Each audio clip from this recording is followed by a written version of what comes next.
Hey guys, I was watching this hunting show. Then the guy who was training us how to hunt, trained to hunt, you know.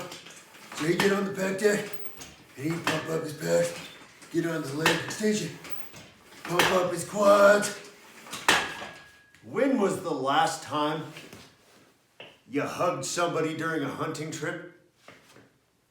We take this off. I don't need it to stand up. And I've got my gloves on. They're not necessarily for warmth. It's more because I don't like to get my hands dirty. So I started playing with this bag over here, you know, trying to do something I would actually do during a hunting trip. So I'm like, well, shoot, maybe I can peck deck this. Let me go ahead and try that. Well, that doesn't work. So then I'm like, well, maybe we could leg extend it.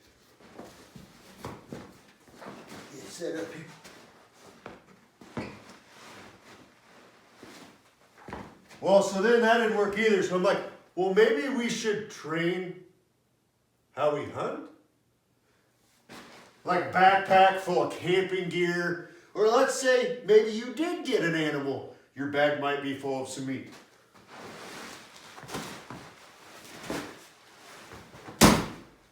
Makes sense to me. Give us a call.